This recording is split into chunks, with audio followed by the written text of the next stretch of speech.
Imagine you open a restaurant. You worked on the idea of the restaurant for months, maybe even a year. You've perfected the menu, the food, the interior, everything is ready to be launched. And you've come up with the idea that your restaurant is going to serve these small, fancy portions to rich people. Now here you are, it's the first day of your restaurant, it's the opening, and you have 0 customers. You think to yourself that it's okay because it's the first day, maybe people haven't even heard about your restaurant yet, so you wait, and it's month 1 and you have 0 customers. Then it's month 2, 0 customers. Month 3, 0 customers. Year 1, you have 3 customers. And you wonder why this happened to you. You worked on the idea of your restaurant for such a long time that it was impossible to fail. But what you haven't realized is that you didn't even ask yourself who your target audience was. You didn't even realize that you opened your fancy restaurant in a town where only big families of farmers lived.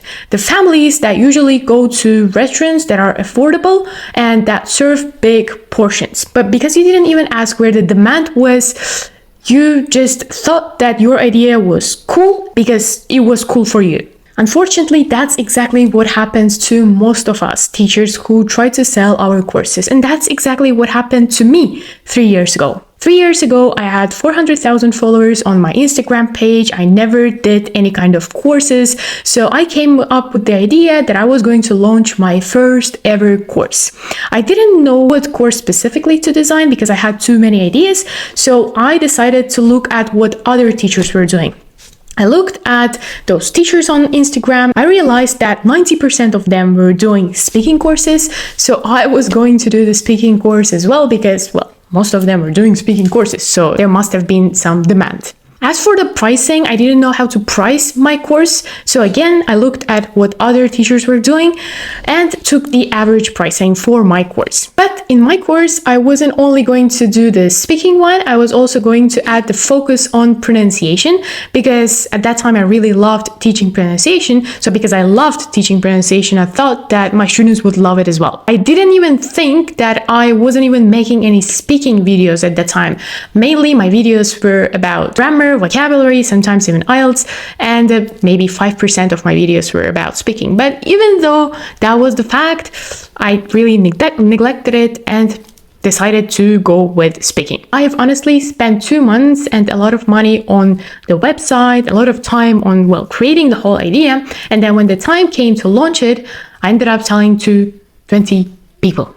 20 people out of 400,000 people. That's 0.005% of the total following count. Just for your information, an average launch is considered to be when you sell from 1 to 3% of your total follower count. A successful launch is when you end up selling from 3 to 6% of your total following count. And a bad one is when you end up selling to, well, less than 1% of your followers. In my case, it was not just bad, it was catastrophe, it was terrible. It was 0.005%. Just imagine my reaction. I really wanted to cry. I had depression for a long time, but then I decided to take a step back and analyze my mistakes and actually learn how to create courses. I really spent, I think, 1 year on learning everything that there is about course creation, about selling your courses on Instagram. Everything, all things sales related, I learned it. And by the time I was ready to actually launch the course, unfortunately, due to some personal reasons, I had to quit my Instagram page. But I needed to know, I needed to test all the knowledge that I had about course creation. I didn't know what to do because I didn't have my page. So I decided to collaborate with other language teachers to see if all the information that I learned was valid. So I collaborated with some and we launched their courses. And luckily, it was successful because we ended up selling to 4, 5, 6% of their total following count. After that, I was really happy because finally the idea is working. And here I am today to teach you guys as well how to do it, how to repeat that successful pattern. I'm gonna teach you everything that I have learned during that 1 year of me dedicating myself into course creation studies, into sales studies. And after this video, you will hopefully be be better than 95% of the people who know nothing about course creation. So ladies and gentlemen, welcome my 4-step course creation roadmap for language teachers. Honestly, this roadmap can be used not only for language teachers, but for any type of a teacher, even for entrepreneurs, for business owners, for anybody who wants to launch a certain course. But I am making it specifically for language teachers because that's where I tested it and that's where I got really good results. So step 1 in this 4-step roadmap is the discovery phase. The discovery phase is when you need to find 10 to 15 students and actually ask them questions before you even come up with any idea for your course. Those students can be either your social media followers or your previous students. Choose the target audience that you want to sell to and talk to them. Ask them questions. So how are you going to ask them to give you this interview and answer all your questions? Basically, you're going to send this outreach message to them saying, hey, their name, I'm creating a certain language course and I want to make sure it actually helps people get results. Would you be willing to jump on a 15 to 20 minute call with me? I'm not selling anything. I genuinely just want to understand what you're struggling with. I will even, and here you can insert what you can give to them as a bonus for having a call with you. Maybe you have a certain checklist, a textbook, whatever you could give them as a bonus. Well, insert it, give this option. After you've collected from 10 to 15 students, and I'm saying 10 and not less than that, because if you end up talking to less than 10 people, probably there will be different types of people and you will not get the information you want. So at least you must talk to 10 people. The more, the better, actually. And after you have these people, you're gonna have the discovery interview. During this interview, you're gonna ask them certain questions. The questions are gonna be about their dream, about their pains, values, and about their current reality, what their life currently looks like. The questions, by the way, that you can ask them, I have prepared the whole list of those questions that are super effective, and you can find them below this video by following the link. You can use all these questions. They really helped me. I'm sure they will help you too. After you've asked all these questions from the document that I have left below in the link, you are going to create a spreadsheet with these columns: frustration, outcome, deeper reason, urgency, and context. Now, what is a spreadsheet? Spreadsheet basically is a table. You can create it on Google Sheets. And let me show you the example of how this spreadsheet is going to look like. Basically, this is how it's going to look like. You're going to have the student name, their frustration, their desired outcome, deeper reason, their urgency, and the context. Let's look at the examples so you understand what I'm referring to fully. For example, we have Maria, a student named Maria. Her current frustration, what is the problem that she's currently facing? She can't speak in meetings. What does she want to get after having studied with you? She wants to be confident in presentations. What is the deeper reason behind that? Is it that she really just wants to learn the language for the presentations? Not really, because the real reason, the deeper reason is to get promoted. Her urgency is high because the promotion review is going to be in 3 months, so she needs to show herself. She needs to show her boss that she can be really cool at giving presentations. And the context, she needs it for work. Then we have James. James lives in the USA and he's from Mexico, but he can't talk to people. So his current frustration, the problem is he can't talk to people. Why does he need to learn the language then? He needs to learn the language to be confident at speaking. But the deeper reason behind that is he wants to blend in. He wants to be among these people in this society. He wants to have friends. He wants to have people to talk to. What is his urgency? It's medium because it's not that there is a deadline, but he needs to find a circle of people. Otherwise, he's feeling lonely. And the context is social because he needs it for his social life. Then we have Sarah. Sarah is awkward with her in-laws. That is her problem. And Sarah is basically from Spain, but she has been living in the US her whole life, but her family members are from Spain and she's visiting her family members. That's why her desired outcome is to have basic family conversations in Spanish. But the deeper reason is to feel included because that's her family members. She wants to be one of them. And the urgency is medium because the visit is in 4 months. Not that there is an urgency, but still she wants to learn the language. The context is family context. You can also call it social context. Then we have David. David, his current problem is he understands 30% of movies, but he wants to watch those movies without subtitles. But the deeper reason is not just about the subtitles. He just wants to enjoy content in English fully. He can't do it. He always has to translate the words, use subtitles. He finally wants to be confident in watching the content. His urgency is very low because it's his hobby, but still, it's a nice thing to have for him in his life. And the context is for entertainment.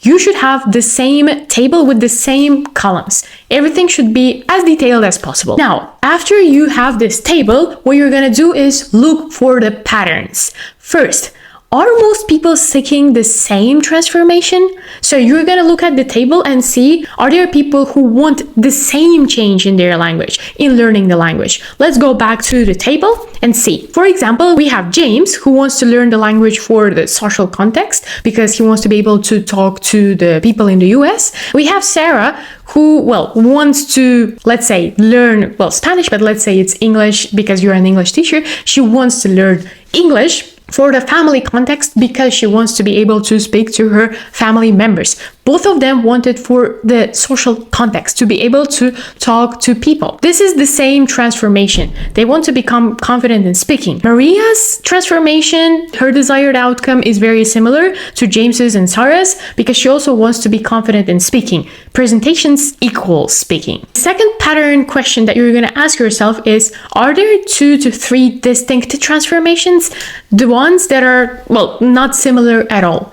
In this table that we have actually only one person who maybe is a little bit different, and that's David. He wants to just be able to understand content. It's not that he really wants to speak English. He wants to understand it. So he is maybe distinct than the rest of the people. Then we have pattern 3. Pattern 3. Are people seeking similar skills but in different contexts? So what does different contexts mean? Here we have work context, social context, family context, and entertainment context. The contexts are different, but are people trying to learn a similar skill?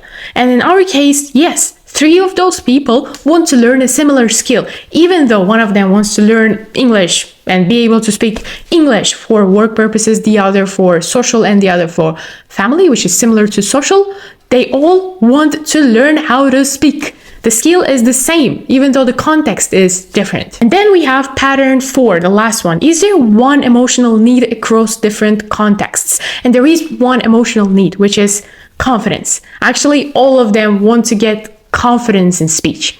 And that's how you're going to analyze your table. You need to look at the patterns, see similarities, and out of those similarities and patterns, you're going to come up with one course. If most of the people want to improve their speaking, it's obvious that you need to prepare a speaking course. If most of them want to just understand content, then make your course about maybe movies or something. So you have to know exactly what the patterns are to be able to later on prepare the course that just meets all the requirements of your target audience. Now that we have this table and we know all the patterns, we more or less know what kind of course we're going to create. The next step, step 3, is to validate before you build. Validate before you build means you have to know if the idea actually works or not. You cannot just assume that it's 100% gonna work because you have to first test it.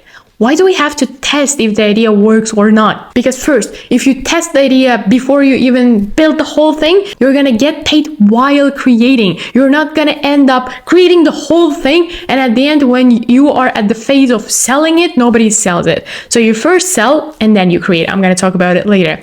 Then you also need to validate before you create the course so that you know people actually want it. You avoid building the wrong thing. Maybe people don't want the thing that you built, even though you talked to the people.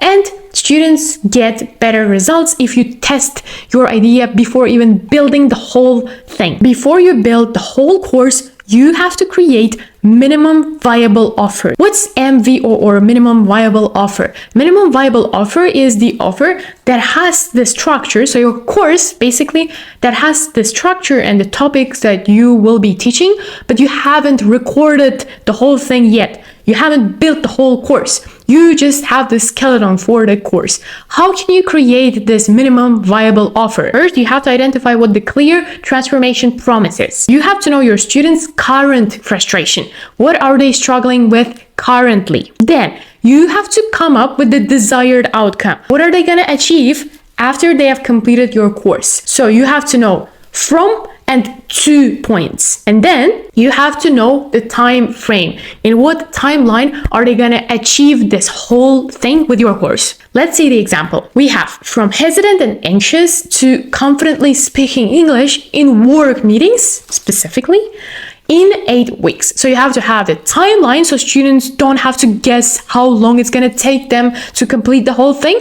And you have to show them from what kind of person to what kind of person they're gonna change. It's very important for people to feel that their life will be different. So you have to give them that feeling. Don't sell the course, don't sell, well, the modules, the classes and everything. Sell them the feeling that their life will change. After you've identified the clear transformation promise, the second thing you're gonna do is to create a simple course outline. Let's look at the example. So we have a course named Confident English Conversations in 90 Days.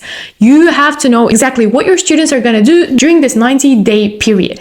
For example, week 1 to 3, you're gonna learn the foundation. Then from week 4 to 6, you will teach them the structure of conversations. Then from week 7 to 9, they will learn how to be fluent in English. And then from weeks 10 to 12, they will practice real-world conversations. That's what you have to create. Just the skeleton of your course, just the vision of how your course is going to be organized. Then the third phase of creating the minimum viable offer is to know how you're going to deliver it, the delivery format. For example, you could deliver weekly live sessions plus practice assignments. You could do 3 live teaching or practice sessions per week that are gonna last, let's say, for 60 minutes. Then you can offer them daily practice of 15 to 30 minutes by sending them exercises or something. And you will also give them the community access. You can create Telegram group, WhatsApp group, whatever, where all of these students can chat with each other. So you have to know exactly how you will be delivering the classes, whether it's Zoom, Google Meets, or maybe it's Telegram calls, whatever, know it. Number 4, my favorite, and I'm sure most of the people's pain, pricing. Most of the people think that the cheaper the course is, the better, because then you can get more students, which is an absolute bullshit. Because if you charge more, you can get more quality students that will actually get the results for you. So there is this philosophy, which is charge enough that they take it serious, but not so much that you're afraid of under-delivering. Make the pricing enough for them to take your course seriously. Now, the last phase, the 5th phase to creating your minimum viable offer is launching to your audience. So basically, it's about promoting your course on Instagram. Now, what can you post on Instagram to promote your course? Reels, right? Reel 1, you can post something related to the problem. Reel 2, why traditional methods don't work and why your method works. This way you're kind of advertising yourself, but not in a salesy manner.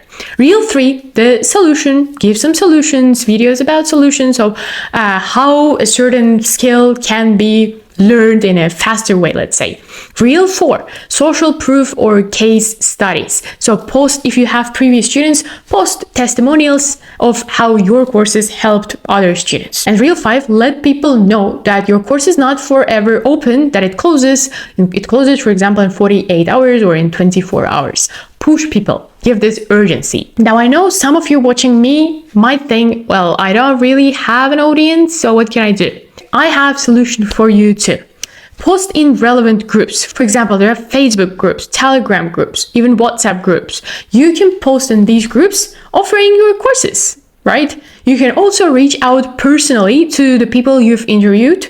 You can reach out actually by opening your contact list to all the people that you think this offer might be helpful to. Don't be shy, especially at the beginning when you have no students. Or you can ask your family or friends to share the course offer that you have created. I'm sure they will help you as well, if they are your true friends. Now, this is very important. You don't have to get a lot of students for your first offer. Only 10 to 15 students are actually enough to prove that the idea works. Focus on getting this small number of people, but get them. Now, how to make sure that your offer actually works? So if you can get 10 to 15 people to buy your course, the idea works, go ahead and in the next batch also create the same offer. If you only get 5 to 9 people interested in your course, there is something wrong. Go back to what we started with in this video and improve it. Study your market better. If you get 0 to 5 enrollments, there is absolutely something wrong. Maybe you're selling to wrong audience. You have to interview people better. You have to know your target audience better. Work on your content as well. Okay, now that we have found these 10 to 15 students, you're gonna deliver your content week by week. In other words, you're gonna build your course as you go, not beforehand, but as you go. For example, build the first week of your content a week beforehand, and then build it week by week like that. Because you will see that maybe something is not working, but you thought it would work. You will change it as you go in the process. You can also talk to your students, see what they actually need, change your course. You see, this way actually your course is even gonna be better than the courses that are pre-made, because you will exactly know what the students need in the process. After that, track what's working. You have to carefully study during the whole process of teaching what's working in your course, what's not working, so that the next offer, the next course that you create is even better than this one. Whew. Now we've done the hardest part and we are finally at step 4, the last step of our 4-step roadmap. The last step is to gather testimonials. So basically, nobody believes that your course works if you just tell people that it works. People believe other people. If you've already helped other people and there is actual social proof, only at that time people will purchase your course. So you have to gather as many case studies, as many testimonials as possible. And they have to be in your highlights on your Instagram. They have to be visible to other people who visit your page. How can you gather those testimonials? You can actually screenshot all the texts that you get from your students where they thank you for your course or say something nice about your course. Ask your students if you can post those screenshots, and if they agree, post them. Also ask them if they could make maybe a video for you, well, sharing their honest feedback on your course, and then share those videos to your Instagram page as well. And you know what? One hack: if you tag your students, if they allow you to tag them, it's gonna be even better, because people will trust you even more. Because some teachers, they actually fake testimonials. So if you can tag your students, if people can see the actual people, then it's even stronger. Also, you can record your students' point A. The first time they came to your course, you can ask them to make a video, and then when they graduate your course, ask them to make another video as a comparison, and then ask your students if you can post this from A to B transformation. If yes, that's amazing. People love these transformational stories. Whew, we've finally talked about all 4 steps. Now let's review them so you don't forget anything. So we talked about 4 steps of our 4-step roadmap for creating a really nice course as a language teacher.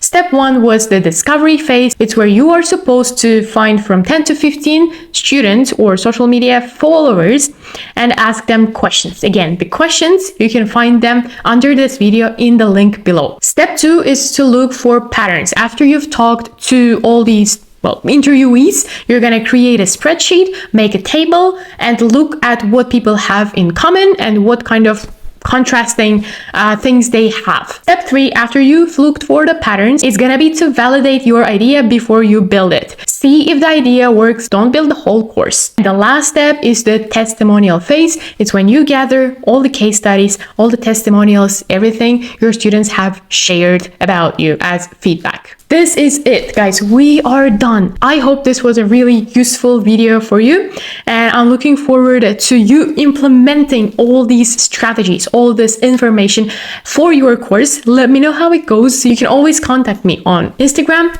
I will be really happy if this works for you as well, because I know it always works for me. Also, if you're a teacher who has some following, then I'm always ready to work with you. If you want to collaborate with me and want me to help you create your course, work on your content, then DM me on Instagram and we will talk about how I can help you. Looking forward to seeing you in my next video, and thank you for your time, guys. Goodbye.